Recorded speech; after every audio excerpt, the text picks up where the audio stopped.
Hello friends. तो आज हम तैयार हुए हैं जाने के लिए कुर्ग। बेंगलोर से कुर्ग हम लोग 2 दिन के लिए जा रहे हैं। और ये देखिए, सुबह 7 बजे हम लोगों ने अपनी गाड़ी में सामान लगाया और निकल गए हम लोग कुर्ग के लिए। कुर्ग का रास्ता मैसूर तक तो एक्सप्रेस हाईवे था, तो गाड़ी चलाने में बहुत ही मजा आ रहा था। कभी मेरे बेटे ने गाड़ी चलाई और कभी मेरे हस्बैंड ने। दोनों ने गाड़ी चलाने का खूब मजा उठाया और मैं तो खाली रास्ते का ही मजा लेते हुए और गाने गुनगुनाते हुए जा रही थी। मैसूर तक का रास्ता तो इतना स्मूथ था कि पता ही नहीं चला हम कब मैसूर पहुंच गए। उसके बाद 2 लेन शुरू हो जाती है, लेकिन वो रास्ता भी इतना खूबसूरत था कि रास्ते का पता ही नहीं चल रहा था। हम रास्ते के नज़ारों को देखते देखते कुर्ग की तरफ बढ़ रहे थे। और जैसे ही हम अपनी डेस्टिनेशन पर पहुंचने वाले थे, रास्ते में मुझे ये घोड़ों का अस्तबल दिखा और सामने कुछ नारियल के बागान दिखे। तो हमने यहाँ रुककर थोड़ी देर वीडियो बनाई और फिर हम पहुंच गए अपनी डेस्टिनेशन, जो कि थी नाम ड्रोलिंग मोनेस्ट्री।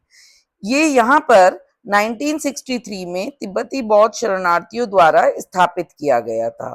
बौद्ध भिक्षु प्रार्थना और ध्यान में लीन रहते हैं और ये जगह शांति खोजने वालों के लिए एक सुकून भरा ठिकाना है।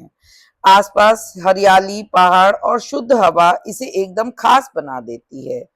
ये सिर्फ एक धार्मिक स्थल ही नहीं, बल्कि एक सांस्कृतिक धरोहर भी है, जो आपको एक अलग ही दुनिया में ले जाती है। विशाल बुद्ध की मूर्तियां और भिक्षुओं के मंत्रोच्चारण करती आवाजें वातावरण में सुकून भर देती हैं। जब हम मॉनेस्ट्री में घूमते हैं तो ऐसा लगता है कि मानो समय थम सा गया हो। सब तरफ बौद्ध भिक्षु अपने लाल पीले कपड़ों में घूमते दिखाई देते हैं। मंदिर की दीवारों पर इंट्रिकेट तिब्बती कलाकृतियां, जिनमें हर चित्र अपनी एक कहानी कहता है। यहाँ की हवाओं में भी प्रार्थना और हल्की हल्की घंटियों की गूंज मिलती है।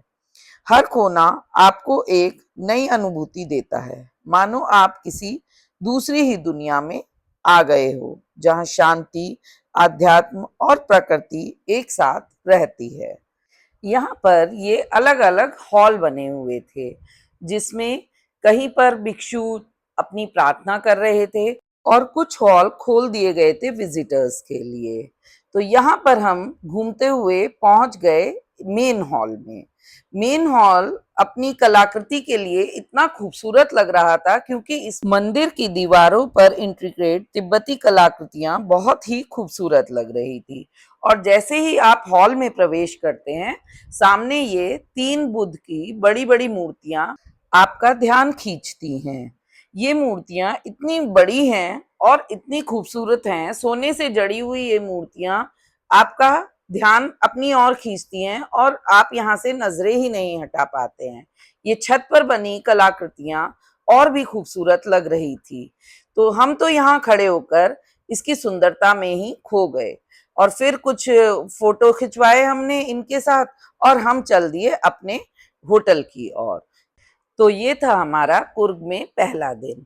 और अगले दिन हम लोगों ने क्या क्या देखा, ये मैं बताऊंगी आप लोगों को अगली वीडियो में।